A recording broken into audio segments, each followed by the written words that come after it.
नमस्कार। आज हम लोग सिंपल इंटरेस्ट साधारण ब्याज चैप्टर को बहुत ही बेसिक से समझने का प्रयास करेंगे। यदि आपका परसेंटेज मजबूत है तो profit loss, simple interest, compound interest, ratio, mixture, alligation, ये सारे चैप्टर स्वाभाविक रूप से मजबूत होना चाहिए। सिंपल इंटरेस्ट चैप्टर को हम लोग बिल्कुल परसेंटेज मान के पढ़ेंगे। यदि परसेंटेज आपको आता है तो बहुत आसानी से सारी चीज़ें समझ पाएंगे। परसेंटेज यदि आप लोगों ने नहीं पढ़ा है तो funny concept classes app download करके हमारी 800 पेज की पीडीएफ और उसी पीडीएफ का 300 से ज़्यादा recorded class funny concept classes app पे डाउनलोड करके पढ़ सकते हैं।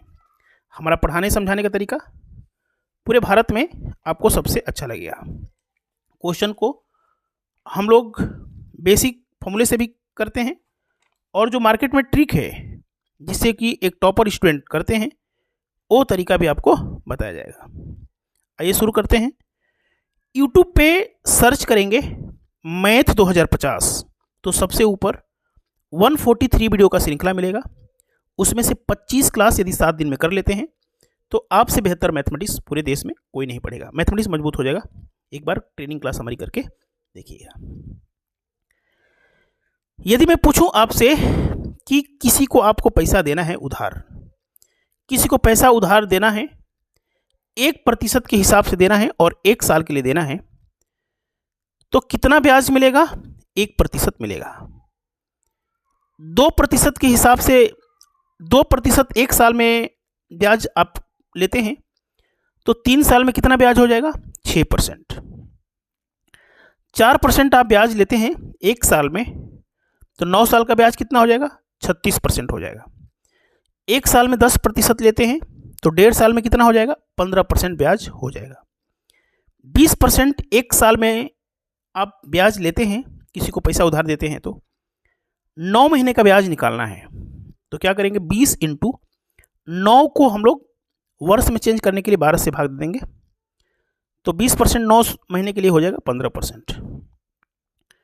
12% 1 साल में आप ब्याज लेते हैं सिंपल इंटरेस्ट तो 2 से 3/4 साल का ब्याज कितना हो जाएगा? देखिए 2 साल के लिए तो 24 हो जाएगा, 12 दूनी 24 हो जाएगा और 12 का 3/4 निकाल देंगे तो 9 हो जाएगा, यानी 24 और 9 33% हो जाएगा। या 4 दूनी 8, 3 11/4 से गुणा कर देंगे 12 को तो 33% आ जाएगा। ठीक है। यदि आपने इतनी सारी चीज़ें पढ़ लिया तो परसेंटेज चैप्टर में हमने आपको सिखाया था कि परसेंटेज वैल्यू को कैसे फ्रैक्शन में बदलते हैं। 20% साधारण ब्याज की दर से 73 दिन का ब्याज कितना होगा? ठीक है ना। देखिए 20% 1 साल में, 20% वार्षिक लिख लीजिए, यहाँ पे 20% वार्षिक लिख दीजिएगा। ठीक है। 20% 1 साल में ब्याज लगता है तो 73 को क्या करेंगे? वर्ष में चेंज करने के लिए 365 से भाग देंगे। 1 साल में 365 तो 1/5, ये 1/5 हो जाएगा। 20 को 1/5 निकालेंगे तो 4% हो जाएगा। 4% का मतलब होता है 1/25। परसेंटेज चैप्टर में आपको सिखाया गया है कि 4% मतलब 4/100 यानी 1/25 हो जाएगा। नीचे वाले को हम लोग प्रिंसिपल मानते हैं, नीचे वाले को हम लोग प्रिंसिपल मानते हैं और ऊपर वाले को हम लोग इंटरेस्ट मानते हैं। 25 रुपया किसी को उधार देंगे तो उस पर 1 रुपया ब्याज के रूप में प्राप्ति हो मिलेगी। 25 रुपया किसी को उधार देंगे तो 1 रुपया ब्याज मिलेगा। तो मूलधन में ब्याज जोड़ने से मिश्र धन बनता है। क्या बनता है? मिश्र धन बनता है। ठीक है।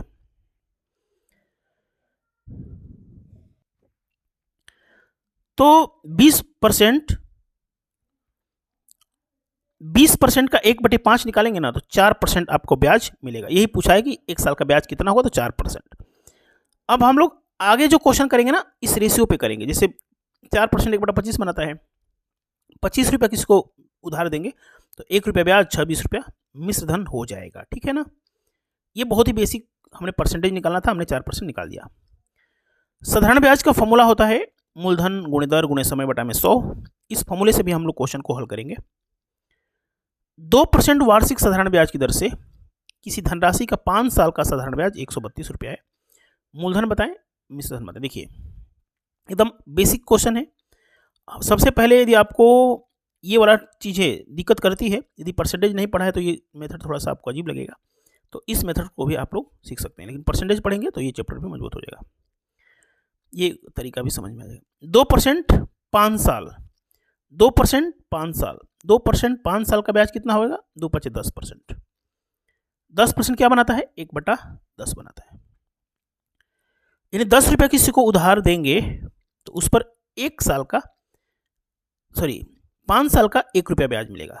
10 का 10% 1 रुपया होता है। 10 रुपये किसी को उधार देंगे तो 1 रुपया ब्याज मिलेगा, तो 10 रुपये देंगे, 1 रुपया ब्याज जुट जाएगा, तो अमाउंट मिश्रधन बना देगा 11 रुपया। तीनों में से कोई एक वैल्यू पता होगी, ये पता होगा तो ये और ये निकाल सकते हैं, ये पता होगा तो ये और ये निकाल सकते हैं, ये पता होगा तो ये और ये निकाल सकते हैं। तीनों में क्या दिया हुआ है? ब्याज दे रखा है, 132 दे रखा है। एक की वैल्यू 132 है, 1 = 132 गुना, तो 10 = 132 गुना 1320 आपका आंसर आ जाएगा। इसको 132 से गुणा करेंगे तो 1452 मिश्रधन हो जाएगा। इसमें 1320 में 132 जोड़ेंगे तो भी मिश्रधन निकल जाएगा। ठीक है, अब इसी क्वेश्चन को हम लोग फॉर्मूले से करेंगे। साधारण ब्याज बराबर मूलधन गुणे दर गुणे समय बटा में 100। ब्याज कितना है? 132 रुपया है। 132 रुपया आपका ब्याज है। मूलधन नहीं पता है, रेट 2% है, 5 साल का ब्याज, मूलधन गुणे दर गुणे समय बटा में 100। इसको हल करेंगे तो मूलधन हो जाएगा आपका 1320, मूलधन में ब्याज को जोड़ देंगे तो ये हो जाएगा 1452 आपका मिश्रधन। ऐसे ही हम लोग सारे क्वेश्चन को हम लोग करने का प्रयास करेंगे। यदि एक क्वेश्चन आपने समझ लिया तो आगे के सारे क्वेश्चन आपको आसानी से समझ में आते जाएंगे। ठीक है, आइए दूसरा क्वेश्चन को समझते हैं। 3% वार्षिक साधारण ब्याज की दर से मूलधन 6000 रुपये का 6 साल का ब्याज और मिश्रधन बताना। देखिए 3% 6 साल, 3% 6 साल, 3% 6 साल 18%, 3 6 18% ब्याज हो जाएगा। 18% का मतलब होता है 18 बटा में 100, यानी 100 रुपया किसी को उधार देंगे तो उस पर 18 रुपया ब्याज मिलेगा, इंटरेस्ट मिलेगा, सिंपल इंटरेस्ट। मूलधन में ब्याज जोड़ने से अमाउंट बनता है, मूलधन में ब्याज जोड़ने से मिश्रधन बनता है। अब हम लोग देखेंगे कि ये पता है कि ये पता है कि ये पता है, तो हमें ब्याज पता है ना, मूलधन 6000 पता है, सॉरी मूलधन पता है 6000, 100 की वैल्यू 60 गुना है, तो अमाउंट की वैल्यू 60 गुना, इंटरेस्ट की वैल्यू 60 गुना, तो आप आसानी से मिश्रधन और मूलधन निकाल सकते हैं। इसी को हमने फॉर्मूले, ये जो तरीका है ना सारी किताबों में दिया रहता है, तो उसे भी आप लोग कर सकते हैं। 4%, अब ये अगला क्वेश्चन है। 4% वार्षिक साधारण ब्याज की दर से किसी धनराशि का 5 साल का मिश्रधन 3160 रुपये है, मूलधन बताया। देखिए 4% 5 साल, 4% 5 साल, 4% 5 साल में कितना बना देगा? 20%। 20% का मतलब 20 बटा 100, 1 बटा में 5।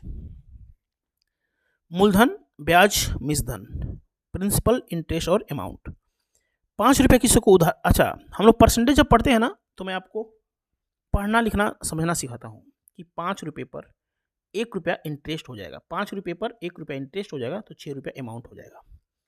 5 रुपया यदि आपका मूलधन है तो 1 रुपया आपका इंटरेस्ट है, और मूलधन में इंटरेस्ट जोड़ेंगे तो अमाउंट आ जाता है। अब हम लोग देखेंगे कि तीनों में क्या दे रखा है। 3160 क्या है? ये है, 6 की वैल्यू 3160 है। कितना गुना है? तो गुना निकालने के लिए क्या करेंगे? 3160 में 6 से भाग देंगे, तो ये 526.6 गुना है, इसको 526.6 गुना कर देंगे तो इतना। ठीक है, कटने वाली संख्या नहीं है तो दशमलव में आंसर आएगा। जनरली एग्जाम में कटने वाली संख्या ही देता है। अब इसी का ये तरीका है, ठीक है ना। जब आप हमारी ट्रेनिंग क्लास पढ़ेंगे ना, ट्रेनिंग क्लास पढ़ेंगे तो मूलधन में ब्याज जोड़ने से अमाउंट बनता है, ये बात आपको समझाया गया। मूलधन और ब्याज का फॉर्मूला होता है मूलधन गुणे दर गुणे समय बटा में 100। इसको हल किया गया है तो 6p बराबर इतना, तो p बराबर आपको निकल गया 2633 समथिंग। ठीक है, तो आंसर आ गया। तो आप लोग फनी कॉन्सेप्ट क्लासेस ऐप को डाउनलोड करके बहुत ही बढ़िया से मैथमेटिक्स पढ़िए, ठीक है ना। बहुत मज़ा आएगा। कम समय में यदि मैथमेटिक्स पढ़ना है तो 800 पेज का PDF funny concept classes app download करके जरूर लीजिए। बहुत बहुत धन्यवाद।